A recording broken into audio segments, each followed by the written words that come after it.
এই শুন, আজকে না তোদের ভাত খাবো, বুঝেছিস তো? তো আমাদের বাড়ির যা নিয়ম তাতে হচ্ছে নতুন বই আজকে রান্না করবো।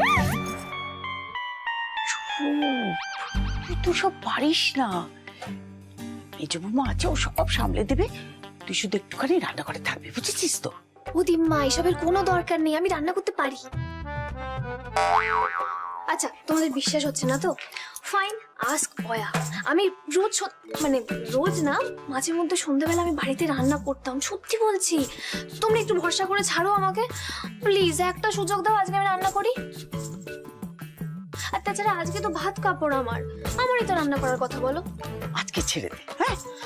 আচ্ছা তোমরা ঘরে যাও না, আমি করে নেবো, সত্যি বলছি। বেশ, ঠিক আছে।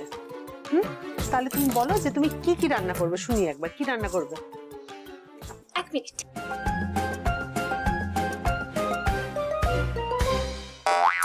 ফাইন, আমি যা করবো ভাবছি সব ইনগ্রেডিয়েন্টস এখানে আছে। এখন তোমরা যাও, তো আমি রান্না করি, যাও। আরে তোর যাও না। সাবধানে কিন্তু, হ্যাঁ সাবধানে। আরে বাবা, আমি রান্না করতে পারি, এত চিন্তা করছো কেন? যাও না, যাও যাও যাও। কি যে করবে আমি জানি না।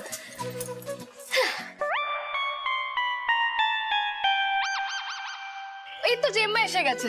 এই তো অপর্ণা, কি গো তোমাদের নতুন বউ কোথায়? আরে ও তো যা লোকেশন তাকে তো দেখতে পাচ্ছি না। আছে তো, রান্নাঘরে আছে, মানে রান্নাঘরে আসলে নতুন বউ আমাদের সবার জন্য রান্না করছে, রান্নাঘরেই আছে।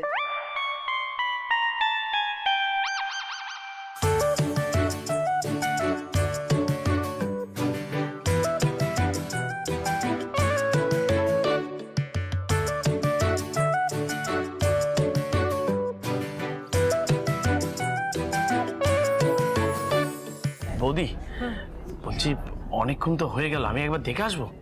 মা কি বলছেন আপনি? হ্যাঁ, সেটাই ভালো। আচ্ছা ঠিক আছে, আমিও একবার যাই না একটু ঠাকুরপুর সাথে। না না, আমি দেখে আসছি, দাঁড়াও।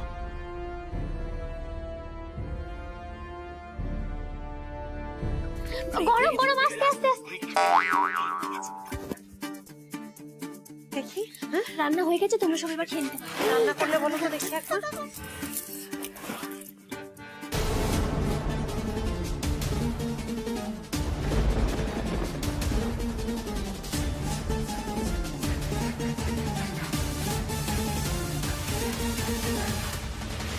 কি করেছো তুমি? কেন? Instant noodles. আরে বাবা, আমার কথাটা শোনো, তুমি এদিকে শোনো। তোমরা জানো না আমি কি ভালো নুডলস বানাই। বয়া না আমার হাতে নুডলসের ফ্যান, একবার খেয়ে তো দেখো। তোমরা খেয়ে দেখো, আমি ভালো বানিয়েছি। না খেয়ে প্যানিক করছো কেন শুধু শুধু? এই দেখো, এই দেখো, বোঝাই এই দেখো কি সুন্দর হয়েছে। এই সমস্ত খাবার ওই আত্মীয়দের দুপুরে খাওয়ানো যায় না কেন? মানে এই খাবার তো তোমরা খেতে পারো, তাহলে ওরা কেন খেতে পারবে না? তোমরা খাও বলেই তো রান্না করেছিল ওটা।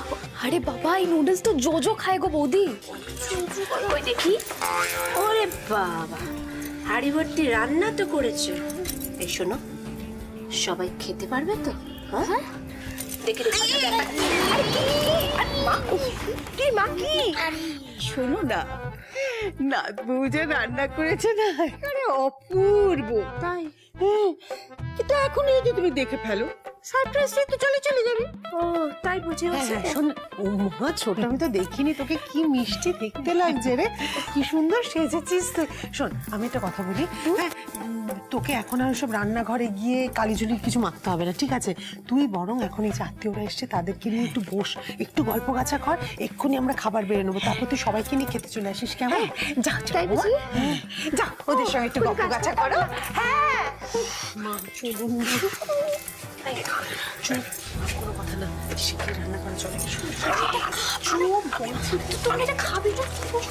আচ্ছা বলছি কি যে সব থেকে তাড়াতাড়ি আমার মনে হয় প্রেশার কুকারে বাসন্তী পোলাওটাই হয়ে যাবে। হ্যাঁ হ্যাঁ, এটা ভালো বলেছো, ঠিক আছে। কিন্তু শোনো না, এই চাউমিনের কথাটা আবার সবাইকে ভুলে বসো না, জানো? না,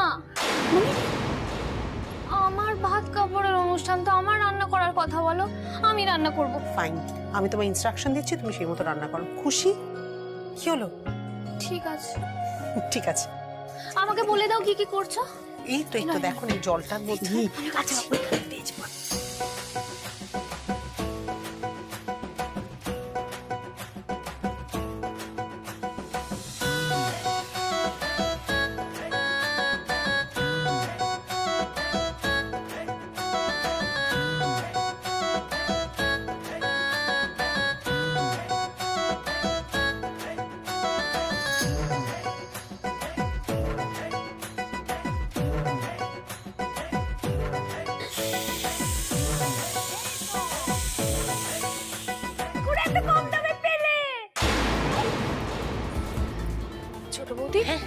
দুপুরের রান্না বান্না এখনো শেষ হয়নি?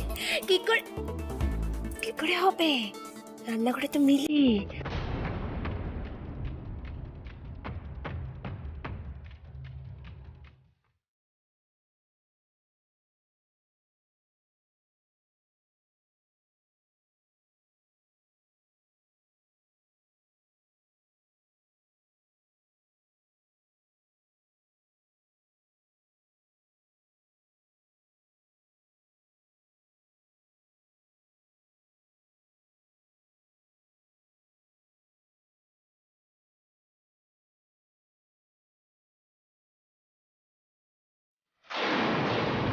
ঘড়ির দিকে কারোর খেয়াল নেই নাকি? দুপুরের খাওয়া কি সবাই বিকেল গড়ালে পাবে? আরে হয়েই তো গেছে, এই তো দেখ না মিলি কি সুন্দর পোলাও রান্না করেছে। মিলি যা সত্যবাদী যুধিষ্ঠির, এক্ষুনি না সত্যিটা বলে দেয় যে রান্নাঘরে ঠিক কি হচ্ছিল। আচ্ছা এই ঠাকুরপো, দেখো না একটা ভারী এরকম গামলা নিয়ে মিলি দাঁড়িয়ে আছে, পারে বলো হাত থেকে নিয়ে রাখো না এটা। আস্তে আস্তে সাবধানে ধরো, সাবধানে সাবধানে মিলি সাবধানে। দাঁড়াও, হ্যাঁ দেখি তো। দেখি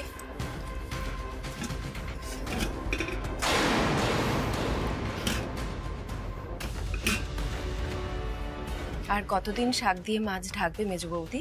পুরো রান্নাটাই তো আমি করলাম।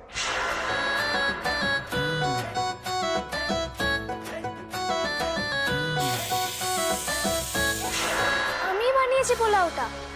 ছোট মামা, মেজো মামি, দিম্মা, প্রিয়াঙ্কা ওরা সবাই আমাকে হেল্প করেছে, কিন্তু বিশ্বাস করুন বাকি সবটা আমি করেছি। আমি করেছি পোলাওটা। সত্যি করলেই ভালো। না কত দেরি হয়ে গেল বলো তো, কখন হবে ভাত কাপড়ের রোল? আমি এক্ষুনি- যাও চটপট সমস্ত আয় আমার সাথে দেখি তো নিলো। আয় এদিকে আয়, যা। একটু ধরে রাখি। মা, হ্যাঁ মা বলছি সব কিন্তু রেডি। হ্যাঁ হ্যাঁ সে তো হলো, কিন্তু দাদু ভাই কোথায়? এই যে এসে গেছে এই যে অর্জুন বাবা এসে গেছে। আজকের দিনে ও গ্যারেজে বসে কাজ করছিল, কার ধরে নিয়ে চলে এসেছে। বিয়ে যখন করেছিস তখন এসব ঝক্কি কিন্তু পোহাতেই হবে। হ্যাঁ ও মা, ও কি করে বুঝবে?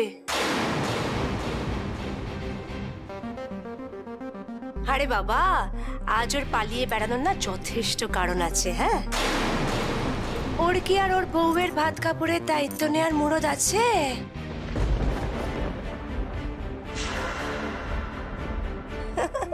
ও তো নিজেই মামাদের ঘরে বসে খায়, তাই না? আরে এতটুকু বয়সে ও এসব দায়িত্ব নিতে যাবে কেন? এখনো ঘুরবে ফিরবে খেলবে এসব তো করবে। আমাদের বন্ধুদের একটা গ্যারেজ আছে যেখান থেকে লাখ লাখ টাকা রোজগার না হলেও মাসের শেষে একটা বেসিক ইনকাম আছে। আমি যদি জানতাম যে আমার জন্য সংসারে একজন সদস্য বেড়েছে বলে আর তোমাদের এত সমস্যা, তাহলে নিশ্চয়ই কোনো ব্যবস্থা করতাম। আমাকে তুমি এক্স্যাক্ট একটা অ্যামাউন্ট বলো, আমি দেখছি কোথা থেকে ব্যবস্থা করা যায়। হ্যাঁ, ওই ধরো। এই তুমি চুপ করো তো। এটা কি বলছিস অর্জুন? মিলি আমাদের বাড়িতে এসেছে বলে আমাদের সংসারে অসুবিধা হবে? হ্যাঁ কেন, তোর মামারা কি মরে গেছে? আর ছোট বৌমা, এই যে দেখো না তুমি আমরা তো দিনের পর দিন রোজগার না করে সংসারে পড়ে আছি। ওই এই কথাটা তো কোনোদিন ভাবো না? মা, আপনি আপনার নাতির দোষ থাকতে আমাকে সব বলছেন তো? বারবার এই মেয়েটার জন্য আমার ছেলেটাকে ছোট হতে হচ্ছে। ছোট মামি, অর্জুন আমার ভাত কাপড়ের দায়িত্ব নিতে পারবে কিনা তুমি সেই নিয়ে ওকে খোঁটা দিচ্ছ।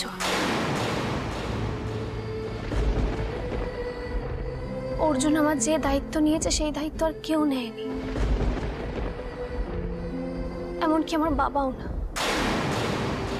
ভাত কাপড়ের অভাব আমার কোনোদিন ছিল না ছোট মামি, আজও নেই, আর হয়তো কখনো হতো না। কিন্তু আমি বিপদে পড়লে আমাকে বারবার বাঁচানো, আমার মতো একজন অবুঝ মেয়েকে সঠিক পথ দেখানো,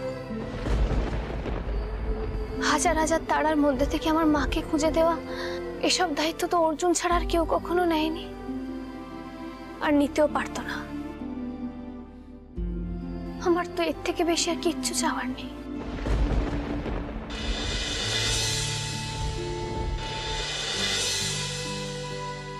ও গুরু কি দিলে, সাজিয়ে দিলে একেবারে ফাটিয়ে দিল কই হাতের থালার কাপড়টা? দেখি নে দিম্মা, এবার কিসব মন্ত্র মন্ত্র বলতে হয় বলো? করে ওগুলো মন্ত্র নয়, ওগুলো হলো দায়িত্বের কথা। সারা জীবন দুজনে একসঙ্গে পথ চলার অঙ্গীকার, বুঝেছিস? ওই অনেকটা সিমিলার হলো। নিন আপনি বলুন। আচ্ছা দাদু ভাই, এবার বল, সারা জীবন তোমার ভাত কাপড়ের দায়িত্ব নিলাম, বল।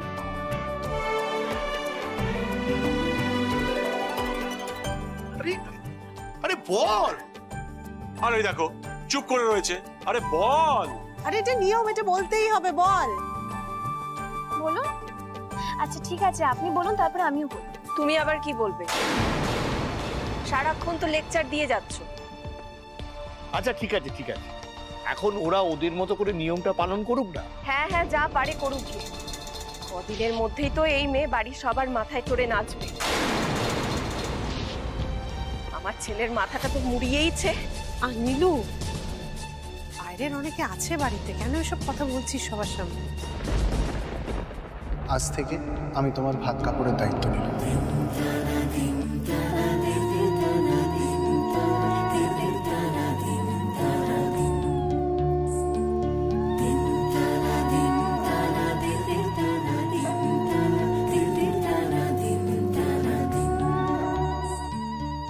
আজ থেকে আমিও এ বাড়ির সবাইকে ভালো রাখার আর আনন্দে রাখার দায়িত্ব নিলাম, প্রমিস।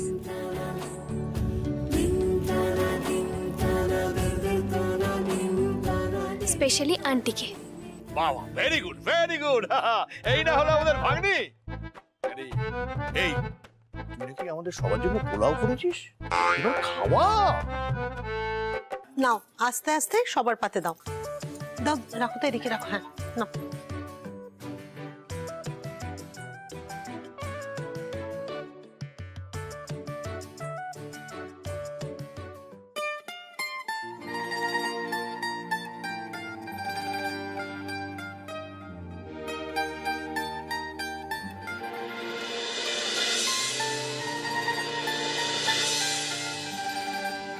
এবার দে।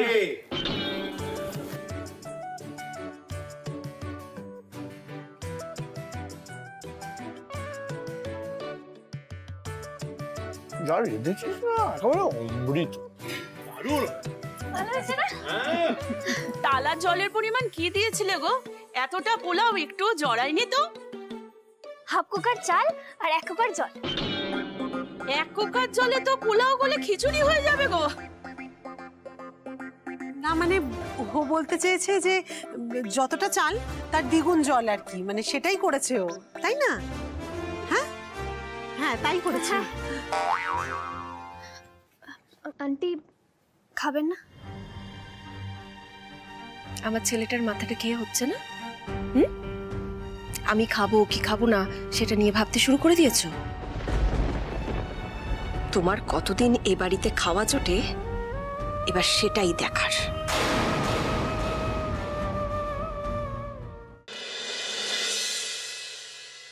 না না, আমি বুঝতে পারছি না, বিকেল গড়িয়ে সন্ধে হতে চললে এখনো কেউ মিলিকে সাজাতেই এলো না, এরপর তো গেস্টরা চলে আসবে। না না ছোট, তুই বুঝতে না না, শোন, একটা কাজ কর, তুই পার্লারে ফোনটা করে জিজ্ঞেস কর না কখন আসবে। আসবে না। কি না, ও বাবা, কারণ কাউকে টাকাই হয়নি পার্লার থেকে।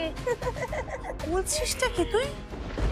শোনো, বিয়ের দিন মনে নেই 10,000 টাকা নিয়েছিল? হ্যাঁ, ওরা এইবারও সাজাতে 10,000 টাকা চেয়েছিল, আমি না করে দিয়েছি, সিম্পল।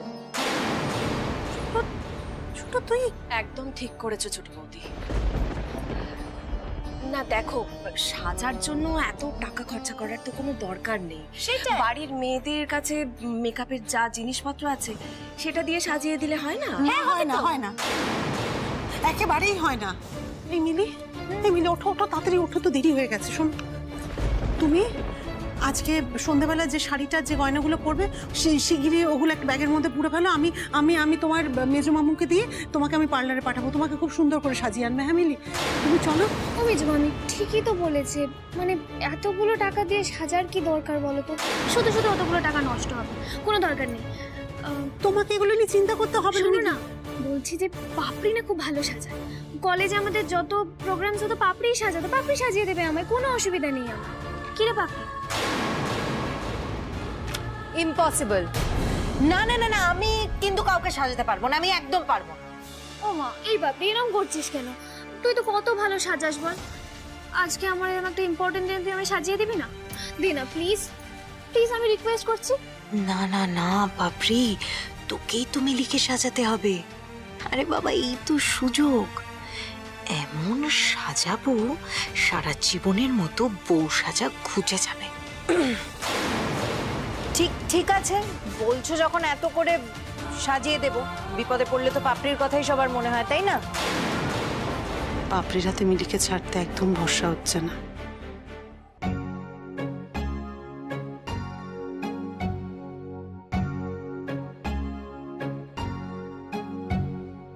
কি হচ্ছে? তো এই তো খেলোয়াড় চলে এসছে। কি হচ্ছে কি? মেজদা, আমাদের অর্জুন যা কাঠ খোট্টা, ওকে ভালো করে বুঝিয়ে সুঝিয়ে না পাঠালে ভালো মতন ধ্যারাবে। এই প্লাম এদিকে আয়। ঠিক আছে, এদিকে সামনে। অর্জুন, ফুলসজ্জায় কি কি হয় জানিস তো? এই ছোট বাবু কি শুরু করেছে বলো তো তোমরা? আমি যাচ্ছি। দেখ, যেটা বলছি ভালো করে শোন, মানে এক্সপার্ট অ্যাডভাইস। পেটো, বোমা, বন্দুক এগুলো বাদ দিয়ে না, ছোট্ট একটা জিনিস আছে যেটা সব থেকে বেশি ইম্পর্টেন্ট। ছোট বাবু, আরে আরে ভালোবাসা। ফুলসজ্জার দিন ওকে ভালোবাসার কথা বলবি, ভালোবাসার মর্ম বোঝাবি। খপ করে গিয়ে আগে মিলি হাতটা ধরে ফেলবি না, মানে আস্তে আস্তে। হ্যাঁ ঠিক বলেছে একদম। না না, আমি তোমাদের থেকে এসব শুনতে পারবো না। বারে, মামারা ভালো কথা বলছে সেটা শুনবি না? মামা? হ্যাঁ, কোথায়? কার মামা? তোমরা তো মিলির মামা, মানে আমার মামা শ্বশুর। শ্বশুরদের থেকে আমি ফুলসজ্জার টিপস নিতে পারবো না। চললাম। দাঁড়া অর্জুন,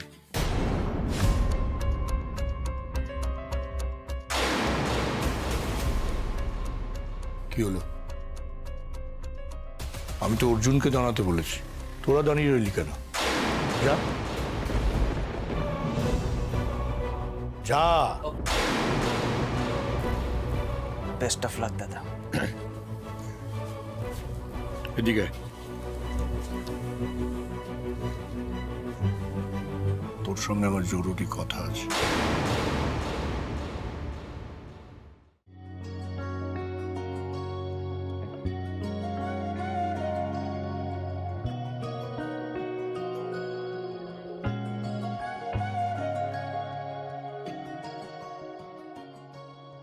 এই পাপড়ি শোন না। চুপ করে বস না, সাজাচ্ছি তো। জানিস তো, বয়া টিভিতে সিরিয়াল দেখতো, আমি না তখন দেখেছি নতুন বউয়ের ওপর যা সব থেকে বেশি রাগ, বউ ভাতের দিন সে নতুন বউকে একদম পেতনির মতো সাজিয়ে দেয়। তুইও কি আমাকে সেরকমই সাজাবে ভাবছিস রে? শোন, এত যখন জানিস তাহলে আমার কাছে সাজতে এলি কেন? রাগ করছিস কেন? সাজাটা তো ইম্পর্টেন্টই না। তুই বল, এ বাড়িতে আসার পর থেকে তোর সাথে একবারও আলাদা করে কথা বলার সুযোগ হয়নি আমার। তুই তো আমার বন্ধু পাপড়ি, আমার কলেজে একসাথে পড়েছি, কিন্তু এ বাড়িতে আসার পর থেকে তুই সবসময় আমার উপর রেগে থাকিস। কেন বলতো? কি করেছি আমি? এ বাড়ির মধ্যে তোকেই আমি সবার আগে ছিল। শোন, এসব বাজে কথার না আমার কাছে সময় নেই। সাজতে হলে সাজ, নইলে আমি চললাম। শোন না, সরি, আমি জানি আমি তোর টাইম ওয়েস্ট করছি, কিন্তু তুই বল পাপড়ি, চোখের সামনে নিজের বন্ধু এরকম রেগে থাকলে সবসময় ভালো লাগে? আমার একদম ভালো লাগে না, আমার খুব কষ্ট হয়। আমরা মিটিয়ে নি না পাপড়ি। আমি তো ভেবেছিলাম এই বাড়িতে তুই আমার সব থেকে বেশি কাছের হবি, কিন্তু আমি তোর কেউ নই, এটাই ফ্যাক্ট। শোন মিলিসিনা, তোর মতো এরকম ন্যাকা, ইরিটেটিং, যার কোনো গুণ নেই, যে কিচ্ছু পারে না, যার বাবার টাকা আর ক্ষমতার জোরে সে প্রিভিলেজ, এসব অন্যায় দেখার পরে ভাবলি কি করে আমি তোর বন্ধু হব? আর বন্ধুত্বের কথা বলছিস? তুই জানতিস না কলেজে প্রত্যেকে তোকে দেখে হাসে, এমনকি আমিও। তোর কাছে তো ফেম নাম সবকিছু ছিল, তা সেসব ছেড়ে হঠাৎ মধ্যবিত্ত বাড়ির বউ হয়ে আমাদের সবাইকে প্রবলেমে ফেলার কি ছিল বলতো? বুঝতে পেরেছি, এটা তো তোর খামখেয়ালিপনা। হঠাৎ করে একদিন মনে হলো যে যাই গরিব বাড়িতে গিয়ে একটু পিকনিক করে আসি, দেখি যে কেমন লাগছে। ফাঁসালি তো ফাঁসালি আমার দাদাটাকেই, তাই না? কেন রে, কিসের প্রতিশোধ নিচ্ছিস তুই? বল, কিসের প্রতিশোধ নিচ্ছিস? এসব কি বলে যাচ্ছিস তুই তখন থেকে? তুই ভুল বুঝছিস আমায়। গরিব লোক বড় লোক এসব ভাবি না বাপরে, তুই ভুল বুঝছিস আমাকে। এই বাড়ির মানুষগুলো, এই বাড়ির প্রত্যেকে আমার কাছে কতটা ম্যাটার করে তুই জানিস না। চুপ কর, আমি জানি, আমি দেখেছি তুই ফ্যামিলি দেখলেই কেমন করিস, হ্যাংলামি করিস। দেখলাম তো সেদিন রাহুলদের বাড়িতে, রাহুলের ফ্যামিলির লোকগুলোর সাথে ঠিক কিরকম আদিক্ষেতা করছিলিস। পাপড়ি আমার কথা শোন, তুই ভুল বুঝছিস আমাকে। একটা কথা বলবি না, তোর এই ন্যাকামি না আমি আর নিতে পারছি না ভাই। আমাদের বাড়ির প্রত্যেকটা মানুষ তো তোকে মাথায় করে নিয়ে নাচছে, সবাই তো তোর কথাই ভাবছে, তোর পেছনে কাঁড়ি কাঁড়ি টাকা খরচা করছে, আর আমার সাথে সারা দিন তোকে কম্পেয়ার করে যাচ্ছে। আমাকে এমন ফিল করাচ্ছে যেন আমি তোর পায়ের নখের যোগ্য নই। তুই মহান, তুই শ্রেষ্ঠ। এত কিছুর পরেও তোর কি চাই বলতো? তারপর আমি তোর সাথে কথা বললাম নাকি রেগে থাকলাম, সত্যি কি তাতে তোর কিছু এসে যায়? আমি সত্যি বুঝতে পারিনি পাপড়ি যে তোর আমার উপর এতটা ক্ষোভ জমে আছে। হ্যাঁ আছে। তুই যদি সত্যি এই রাগ ক্ষোভ অভিমান এসব কমাতে চাস তাহলে এক্ষুনি এই বাড়ি থেকে চলে যা।